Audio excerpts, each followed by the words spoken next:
بسم اللہ الرحمن الرحیم نحمده ونصلی علی حبیبہ الکریم اما بعد فاعوذ باللہ من الشیطان الرجیم بسم اللہ الرحمن الرحیم یا ایہا الذین آمنوا ارکعوا واسجدوا واعبدوا ربکم وافعلوا الخیر لعلکم تفلحون آمنت باللہ صدق اللہ العظیم۔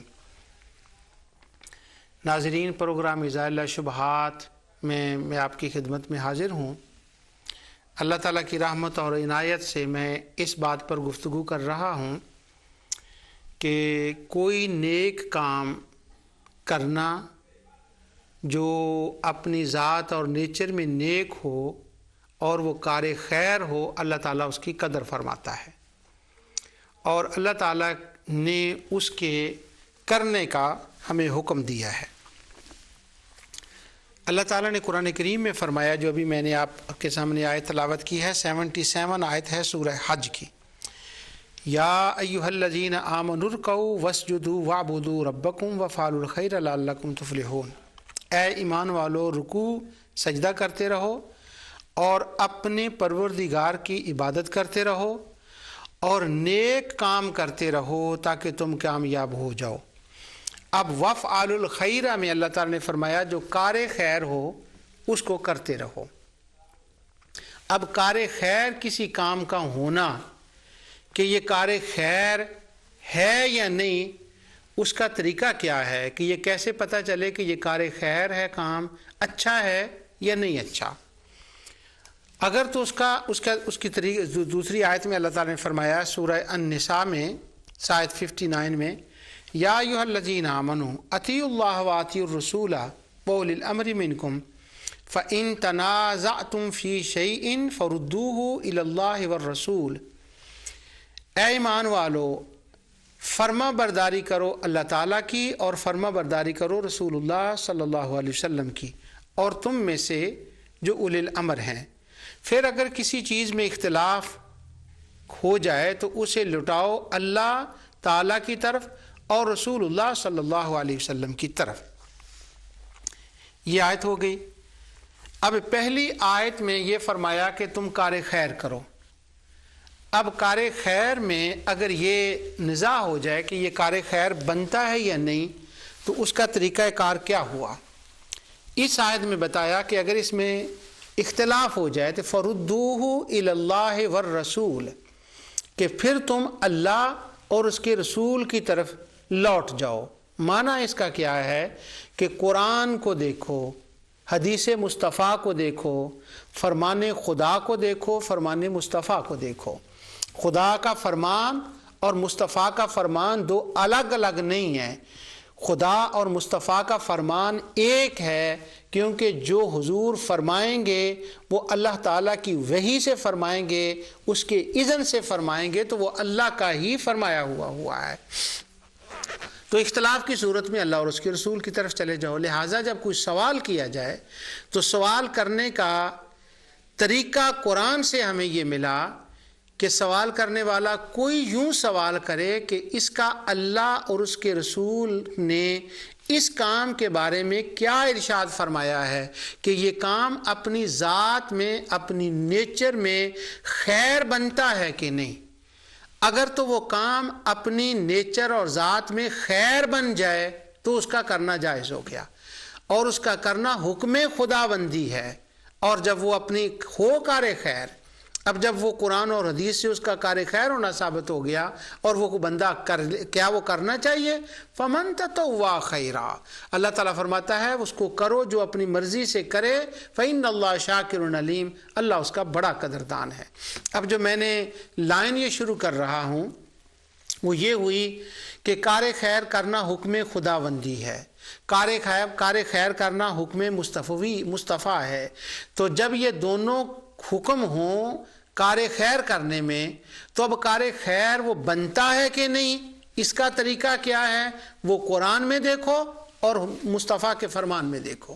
اب وہاں سے اگر اس کی اصل مل جائے کہ یہ کار خیر ہے تو پھر اس کا کرنا جائز ہوگا، پھر اس کے اوپر بدعت کا اطلاق نہیں آئے گا۔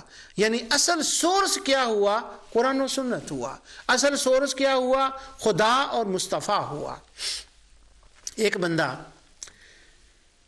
اس نے احرام باندھا اور احرام باندھنے کے بعد اس نے 2 نفل پڑھ دیے، اللہ کے حضور جھک گیا اور اس نے وہ نفل کیوں پڑھے؟ ساری عمر وہ روتا رہا، دعائیں کرتا رہا کہ یا اللہ مجھے حرمین کی حاضری نصیب فرما دے، مجھے اپنا گھر دکھا دے، مجھے مصطفیٰ کا گھر دکھا دے، ساری عمر دعائیں کرتا رہا۔ اب اس کو موقع ملا، احرام پہنا، سفر شروع ہو گیا، اس نے 2 رکعت نماز نفل اللہ اکبر شروع کر کے پڑھ لیے کہ میں خدا کا شکر ادا کرتا ہوں کہ اللہ نے مجھے یہ موقع دیا، میرے اللہ میں تیرے حضور سجدہ ریز ہو رہا ہوں، میں رکوع کر رہا ہوں، میں سجود کر رہا ہوں۔ اب رکوع اور سجدہ کرنا یہ کار خیر ہے اور اس کے کرنے کا اللہ نے حکم دیا ہے، مگر جب اس نے احرام باندھا تو اس نے وہ کار خیر کر لیا۔ اب کوئی بندہ اس مسئلے کو پوچھنا چاہے کہ کیا احرام پہننے کے وقت 2 نفل پڑھنے چاہیے یا نہیں، تو اس کا طریقہ یوں ہونا چاہیے کہ کیا شکرانے کے لیے، اللہ تعالیٰ کا شکر ادا کرنے کے لیے نوافل کا پڑھنا قرآن و سنت میں یہ جائز ہے کہ نہیں؟ حضور صلی اللہ علیہ وسلم نے شکرانے کے نفل ادا کیے ہیں یا نہیں؟ کیا جب فتح مکہ کے دن حضور نے 8 نفل پڑھے ہیں کہ نہیں؟ حضور سفر پر جاتے اور واپس اپنے گھر میں آتے اور کیا وہ شکرانے کے نفل مسجد نبوی میں جا کر ادا کرتے تھے کہ نہیں؟ اب یوں سوال ہونا چاہیے۔ اب ہمارے ہاں رواج یوں الٹ ہو گیا ہے کہ وہ قرآن و سنت کی بات نہیں کرتے، خدا مصطفیٰ کی بات نہیں کرتے، ایک نئے انداز سے اس کا رخ کیا ہے، وہ کہتے ہیں یہ کام صحابہ نے کیا ہے کہ نہیں۔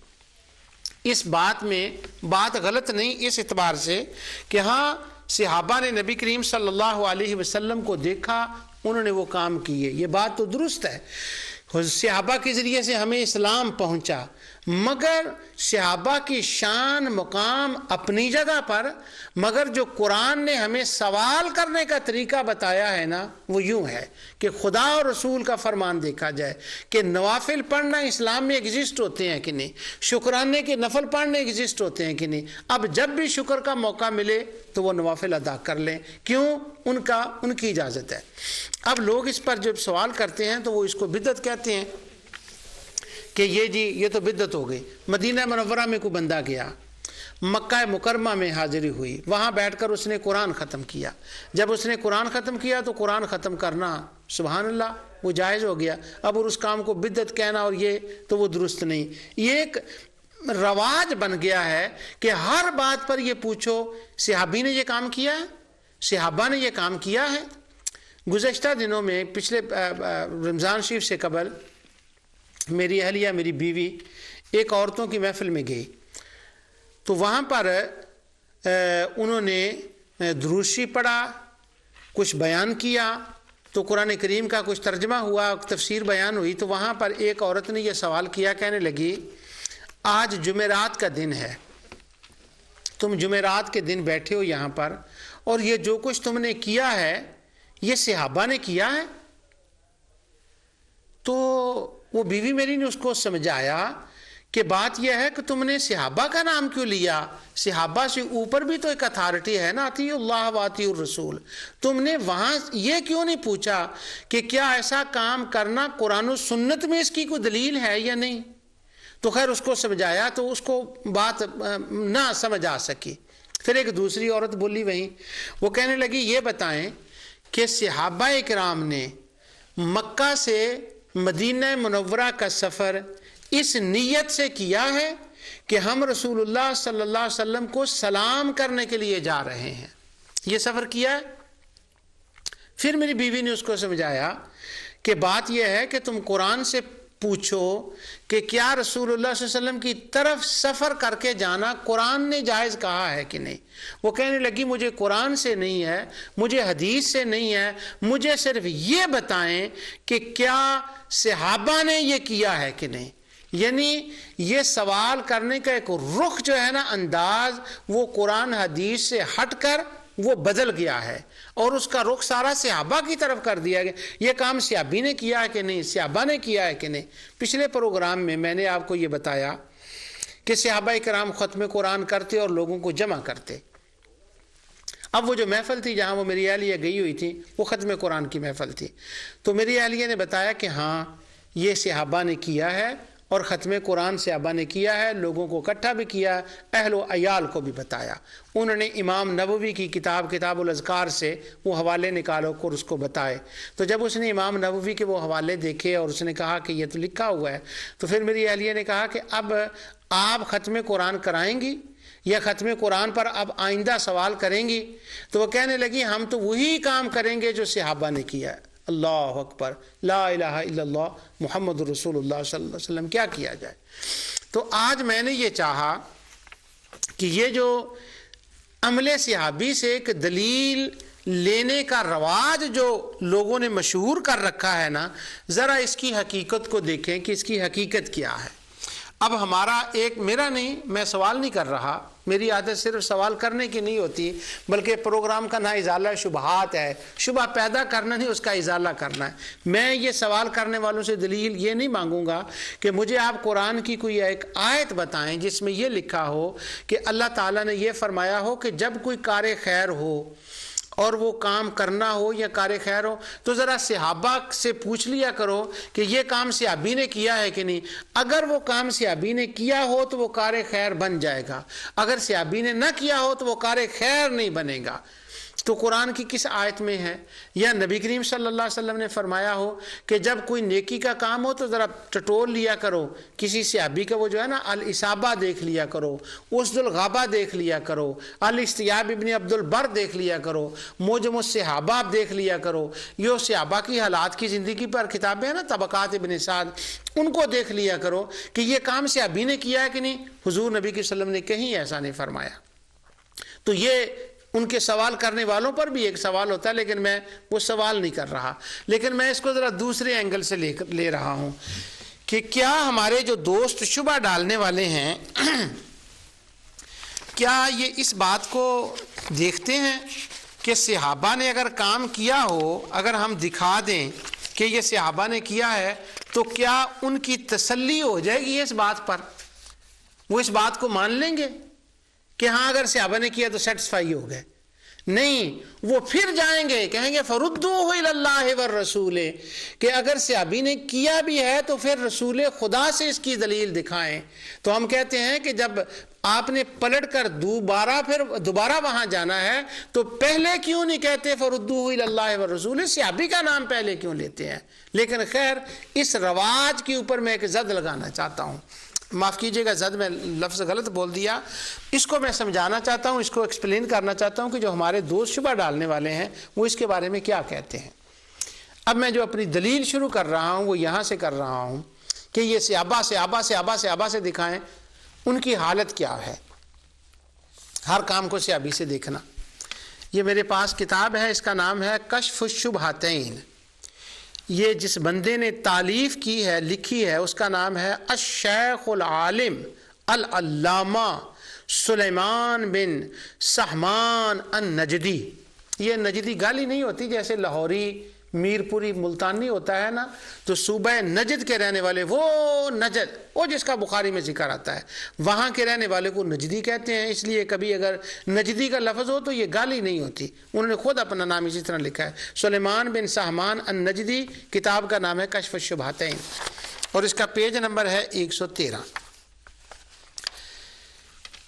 ان سے یہ سوال ہوا کہ لوگ یہ کہتے ہیں کہ تسبیح کے اوپر تسبیحات پڑھنا جائز ہے، اور اس کی وہ دلیل یہ دیتے ہیں، وہ دلیل علامہ ذہبی نے بھی اس کا ذکر کیا ہے تذکرۃ الفاظ کے اندر، حضرت ابو ہریرہ کے ترجمے میں اور دیگر محدثین نے بھی، کہ سیدنا ابو ہریرہ رضی اللہ تعالیٰ عنہ کے پاس ایک داغا تھا لمبا، اور اس کے اوپر تقریباً، مجھے اس وقت ایگزیکٹ اس کا فگر یاد نہیں، علامہ ذہبی نے کیا لکھا ہے کہ وہ 1000 یا 2000 وہ گنٹھیں تھیں، گنٹھیں اس کے اوپر بندھی ہوئی تھی، وہ لمبا ایک داغا تھا۔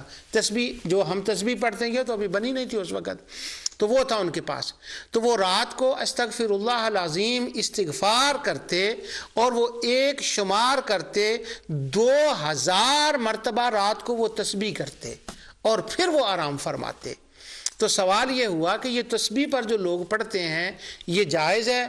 تو انہوں نے کہا یہ تسبیح پر پڑھنا تو جائز نہیں. آگے سے اس بندے نے دلیل دے دی شیخ سہمان کو. انہوں نے کہا ابو ہریرہ کے پاس وہ تھی ایک تسبیح, تو وہ اما ابو ہریرہ رضی اللہ تعالی عنہ فقان, تو وہ تو یہ کیا کرتے تھے, اور جب وہ جاتے تھے فی دار عند نوم, وہ اپنے سونے سے پہلے اپنے گھر میں وہ اس کو پڑھا کرتے تھے. تو یہ کیا تھا, وہ تو کیا کرتے, تو اس کا مطلب ہے صحابی نے یہ کام کیا. آگے سے وہ کہتے ہیں وَتِلْكَ حَالَةٌ لَا يُشَاهِدُهُ فِيهَا أَحَدٌ وَلَا يَرَاهُ النَّاسُ. وہ جو یہ کام کیا کرتے تھے نا, وہ تنہا ہوتے تھے, ان کو کوئی دیکھتا نہیں تھا, بس اپنے گھر میں وہ کام کر لیا کرتے تھے, کوئی ان کے گواہ نہیں ہوتے تھے جب وہ کام کرتے تھے. خیر, اب یہ گواہ ہوں یا نہ ہوں, بیان کرنے والے نے تو یہ کہا تھا نا کہ ابو ہریرہ نے یہ کام کیا ہے, ابو ہریرہ یہ کرتے تھے. تو اگر تسبیح پر پڑھنا بدعت ہے یا تسبیح پر پڑھنا ناجائز ہے, تو ابو ہریرہ وہ تسبیح پر پڑھا کرتے تھے. یہ لفظ تسبیح میں معذرت چاہتا ہوں, وہ لمبا داغا تھا ان کے پاس. آگے سے جب اس کی وہ دلیل تو وہ تھی کہ ابو ہریرہ کیا کرتے تھے. اب یہ شیخ, میں دوبارہ ان کا نام لے دوں, الشیخ العالم علامہ سلیمان بن سہمان النجدی, انہوں نے جو یہ دلیل دی اس کے اوپر کہ ابو ہریرہ کا جو انہوں نے جواب دیا, وہ کہتے ہیں وَفِعْلُ الصِّحَابِ الْوَاحِدِ لَيْسَ بِحُجَّةٍ عِنْدَ أَهْلِ الْحَدِيثِ وَنَحْوِهِمْ. وہ کہتے ہیں یاد رکھو جو اہل حدیث ہے نا, اہل حدیث کا مطلب ہوتا ہے محدثین, کسی خاص فرقے کا نام نہیں, جو حدیث کا مشغلہ کرتے ہیں. وہ کہتے ہیں یہ جو محدثین ہیں نا, ان کے نزدیک اگر ایک صحابی کو کام کرے تو وہ ان کے نزدیک سرے سے دلیل ہی نہیں بنتا. ابو ہریرہ نے داغے پر پڑا ہے تو کیا ہوا, یہ تو فعل صحابی ہے, اور فعل صحابی تو دلیل نہیں ہوتا. لیس بحجہ عند اہل الحدیث ونحوہم, اہل حدیثوں کے نزدیک. اور آگے وہ کہتے ہیں وَمَنْ فَعَلَ مِنْهُمْ فَإِنَّمَا يَفْعَلُ فِي مُسَلَّةٍ وَكَانَ السَّلَفُ أَحْرَى النَّاسِ عَلَىٰ إِخْفَائِهِ الْعَمَلِ. وہ لوگوں نے مسلح پر بیٹھ کر تو اس طرح سے نہیں تسبیحیں پڑھی کما ہوا مشہور عنہم, یہ حالانکہ وہ نیکی کے زیادہ چاہنے والے تھے. یہ ابو ہریرہ ہی تھے نا ایک, اور سلفی جو ارلی مسلمان تھے انہوں نے ایسا نہیں کیا, تو لہٰذا ان کی کام یہ حجت نہیں ہے. اب میں نے آپ کو ایک حوالہ بتا دیا, اب میں وہ آپ کو دہرانا نہیں چاہتا. صحابی سے دکھائیں, صحابی سے دکھائیں, صحابی سے دکھائیں. اب اس بیچارے نے جب صحابی سے دکھایا تو اس کا حشر کیا کر دیا. اب تھی ابو ہریرہ کی بات, اب ذرا اس سے اور آگے بڑھتے ہیں. ابو ہریرہ کے بعد اب میں دوسرا حوالہ آپ کو دیتا ہوں کہ کیا صحابی کا قول حجت ہوتا ہے. وہ ٹھیک ہے اگر صحابی نے کام کیا ہو. ایک طرف سوال کا انداز دیکھیں, صحابی سے دکھائیں, صحابی سے دکھائیں, صحابی سے دکھائیں. وہ میری بیوی نے ان کا قبلہ درست اس لیے بچیوں کا کیا تھا کہ یہ نہ کہیں صحابی کو دکھائیں, کیوں, یہ تم تو اس کے قائل ہی نہیں ہو. تم کہو فردوہ الی اللہ والرسول, اس معاملے کو خدا رسول کی طرف لٹائیں. یہ پوچھیں کہ اس کی اصل قرآن میں ہے یا حدیث میں ہے یا نہیں, یہ سوال کریں. یہ کیا کرتے ہیں صحابی میں ہے یا نہیں. اب دوسری بات, یہ میرے پاس کتاب ہے, اس کا نام ہے نیر الاوطار. میں اکثر اس کے حوالے دیتا رہتا ہوں. یہ من اسرار منتخى الاخبار. اصل میں یہ نیر الاوطار جو ہے نا, یہ مسئلہ یہ ہے کہ علامہ شوکانی نے ایک ابن تیمیہ کے دادا کی کتاب تھی, اس کا نام تھا منتقی, اس کی شرح لکھی ہے نیر الاوطار. تو اصل میں یہ کتاب ابن تیمیہ کے دادا کی ہے, لیکن نیر الاوطار قاضی شوکانی نے اس کی شرح لکھی ہے. اور ابو معاذ طارق بن عرض اللہ بن محمد, اس نے اس کی یہ تحقیق کی ہے, اور یہ کتاب الجنائز سے میں آپ کو یہ حوالہ دے رہا ہوں. اس باب کا نام ہے باب ما جاء فی المیت ینقل او ینبش لغرض صحیح. اگر کسی جگہ کسی ایک میت کو دفن کر دیا جائے تو کیا اس کو وہاں سے منتقل کرنا جائز ہے یا نہیں, صحیح غرض کی نیت سے, یا اس کی قبر کو دوبارہ اکھیڑنا یہ جائز ہے کہ نہیں. یہ باب ہے کتاب الجناز میں نیر الاوطار کے اندر. اس میں انہوں نے ایک مسئلہ لکھا قاضی شوکانی نے. وہ کہتے ہیں کہ جب جنگ احد ہوئی, حضرت جابر رضی اللہ تعالیٰ عنہ کے والد وہاں شہید ہوئے, اور حضرت جابر رضی اللہ تعالیٰ عنہ نے چاہا کہ وہاں پر ان کی جو جسد مبارک ہے وہ احد کے میدان سے نکال کر بقیع کے اندر دفن کر دے، جنت البقیع میں. یہ ان کا ارادہ ہوا حضرت جابر کا اپنے والد کے بارے میں. تو کہتے ہیں فلم تتبو نفسی فیہ دلیل علی انہ یجوز نبش المیت لامر یتعلق بالحی لانہ لا ضرر علی المیت فی دفن میت آخر معه وقد بین جابر ذلك بقوله فلم تتبو نفسی ولكن هذا ان ثبت ان النبی صلی اللہ علیہ وسلم اذن له بذلك او کرره علیہ والا. اب وہ اگلی عبارت تو خاص ہے، وہ میں بعد میں پڑھتا ہوں. اس کا خلاصہ یہ ہے کہ اگر کسی کو تکلیف نہ ہو اور کسی زندہ کے متعلق وہ زندہ بندہ چاہے، اس کی محبت ہو کہ میں اس کو یہاں سے دوسری جگہ دفن کر دوں، تو کیا اس کے اندر کوئی حرج ہے؟ تو وہ کہتے ہیں زندہ کے ساتھ اس کا کوئی تعلق بھی ہو تو وہ کہتے ہیں اس کا کوئی حرج نہیں ہے. آگے وہ دلیل دیتے ہیں کہ حضرت جابر نے اپنے والد کی میت کو وہاں سے جو ہے وہ دوسری جگہ منتقل کیا تھا. آگے وہ کہتے ہیں کہ ہاں یہ کیا تو تھا، صحابی نے کر دیا، تو کیا یہ دلیل بنتی ہے؟ تو آگے وہ کہتے ہیں فلا حجت فی فعل الصحابی، یہ صحابی نے کیا ضرور ہے مگر اسلام میں یہ دلیل نہیں ہے کہ کوئی صحابی کام کرے اور لوگ اس کو اس لیے کرنا شروع کر دیں کہ یہ صحابی نے کیا ہے. یہ قاضی شوکانی ہے جس کے میں حوالے اکثر آپ کو ان کی تفسیر شوکانی کے دیتا رہتا ہوں، نین الاوطار کے دیتا رہتا ہوں، ان کی تحفۃ الذاکرین کے دیتا رہتا ہوں. اور شوکانی کی کتابوں کا درس مسجد نبوی میں مغرب کی نماز کے بعد علماء دیتے ہیں، مدینہ یونیورسٹی میں ان کی کتابیں پڑھائی جاتی ہیں. ابھی ان کے مقام مرتبہ کو میں آگے چل کر بیان کرتا ہوں کہ شوکانی ہے کون. آج شاید مجھے یہ تھوڑا سا موقع مل جائے کہ میں علامہ شوکانی کا تھوڑا سا آپ کو ترجمہ بھی کرا دوں. آگے وہ علامہ شوکانی اس کا تعارف کراتے ہیں. صحابی کا حجت نہیں ہے. پھر اس کے بعد وہ کہتے ہیں کہ وہ جو بندہ جو تھے نا جن کے ساتھ حضرت جابر کے والد کو دفن کیا گیا تھا، وہ دفن معہو وہو عمر بن الجموع بن زید بن حرام انصاری، ان کو حضرت عمر بن جموع کے ساتھ دفن کیا گیا تھا. وکان صدیق والد، اور وہ حضرت جابر کے والد کے گہرے دوست بھی تھے. اور وہ زوجہ جو ان کی بیوی تھی اس کا نام ہند بنت عمر تھا. اور اس روایت کو امام ابن اسحاق نے مغازی میں بیان کیا ہے، اور جو تھالے جس نے تخریج کی اس نے کہا، بہقی نے دلائل میں اس کو بیان کیا ہے، وہ سارا بیان کیا ہے. میرا صرف وہ حضرت جابر کے والد کا نکالنا وہ میرا مقصد نہیں ہے، لیکن میں نے وہ بات اس لیے بتا دی کہ تھوڑی سی آپ کو پتہ اس کے آگے پیچھے کا پتہ چل جائے. قاضی شوکانی کہتے ہیں کہ یہ فعل صحابی حجت نہیں ہے، اس سے کوئی دلیل نہیں بنتی.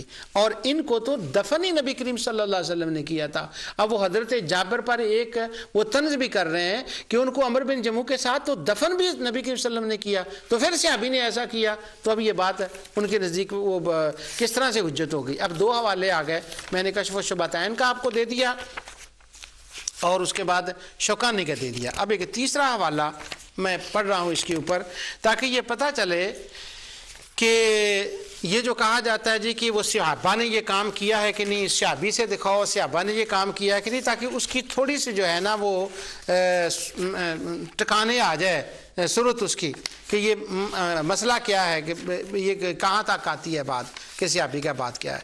اب تیسری کتاب،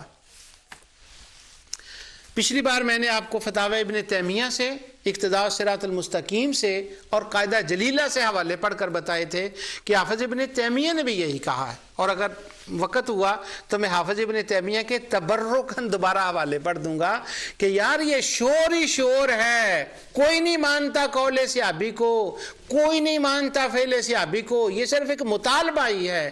اس لیے میں اپنے شبہ ڈالنے والے دوستوں کی مدد کر رہا ہوں کہ جب وہ پوچھیں ہم سے کوئی سوال تو یوں نہ کہیں کہ صحابی نے کیا ہے کہ نہیں، یوں کہیں، ہم سے یوں سوال کریں کہ اس کی اصل قرآن میں ہے یا نہیں، اس کی اصل سنت میں ہے یا نہیں. یہ جو ختم قرآن ہے یہ کرنا قرآن و سنت میں اس کی اصل ہے یا نہیں. میلاد کی قرآن و سنت میں اصل ہے کہ نہیں، یوں سوال کریں. عرس کرتے ہیں، اس کی اصل قرآن و سنت میں ہے کہ یہ نہیں. اجتماعی ذکر کرتے ہیں، اس کی اصل قرآن و سنت میں ہے یا نہیں. صدق اللہ العظیم کہتے ہیں، اس کی اصل قرآن و سنت میں ہے بھی نہیں. یہ میں ان کو بھی بتا رہا ہوں، اور اپنے جو ہمارے دوست ہیں، جو میرے ناظرین ہیں ازالہ شبہات کے، ان کو بھی میں کہہ رہا ہوں کہ تھوڑی سی آپ بھی زحمت کیا کریں. اگر کوئی کہے نا صحابی سے دکھائیں، اس کو کوئی بھائی بات سن، صحابی کا نام نہ لو، وہ تو تمہارے لیے مشکل ہے کام. اگر ہم نے دکھا بھی دیا تو کون مانے گا؟ تم یہ کہو کہ اس کی قرآن و سنت میں اصل ہے کہ نہیں، کہ حضور کے پاس جانا، ان سے مغفرت چاہنا، اور اللہ تعالیٰ نے جو طریقہ بتایا ہے مغفرت مانگنے کا کہ وہ مدینے کی گلی سے ہو کر آؤ، وہ ہم آپ کو قرآن سے دکھاتے ہیں. اور وہ آیت حضور کی زندگی کے لیے نہیں ہے. ابن کثیر کہتے ہیں قیامت تک کے لیے ہے، قرطبی کہتے ہیں قیامت تک کے لیے ہے، اور قاضی شوکانی کہتے ہیں قیامت تک کے لیے ہے. تفسیر فتح القدیر کے اندر اسی آیت کے بعد وہ آگے چل کر ہے. میں وہ چھیڑنا نہیں چاہتا، اس بات کو اشارے دے رہا ہوں تاکہ ہم بتائیں. اب تیسری کتاب سن لیں، سبل السلام. کیا صحابی جو ہے وہ اگر کوئی کام کرے تو کیا اس کی بنتی ہے دلیل، وہ کام کرنا دلیل بن جاتا ہے؟ سبل السلام شرح بلوغ المرام. یہ بلوغ المرام حافظ ابن حجر اسقلانی کی کتاب ہے، اس کی انہوں نے شرح لکھی ہے. وہ نواب صدیق حسن خان نے بھی اس کی ایک شرح لکھی، اور لوگوں نے بھی. اس کا صفحہ نمبر 435 ہے سبل السلام کا. یہ تو میں آپ کو بتانا ہی بھول گیا کہ یہ کتاب کا لکھنے والا کون ہے. للامام محمد بن اسماعیل الامیر الیمنی الصنعانی. ان کا تعارف تھوڑا سا میں آگے چل کر کراؤں گا. آج میں کوشش کروں گا کہ امیر سنانی کا اور قاضی شوکانی کا تھوڑا سا تعارف کرا دوں آپ کو، لیکن پہلے ان کی وہ بات کہ صحابی کا حجت ہے یہ نہیں. کہتے ہیں کہ خلفائے راشدین کے بارے میں نبی کریم صلی اللہ علیہ وسلم نے فرمایا کہ خلفاء کی سنت میری سنت ہے. اس حدیث پر وہ بحث چل رہی ہے اور اس کے اوپر وہ بات کر رہے ہیں. وہ کہتے ہیں کہ فَإِنَّهُ لَيْسَ الْمُرَادِ بِسُنَّةِ الْخُلَفَاءِ الرَّاشِدِينَ إِلَّا طَرِيقَتُهُ الْمُوَافِقَةِ لِطَرِيقَةِ صلی اللہ علیہ وسلم من جہاد الأعداء وتقویۃ شعائر الدین ونحوها.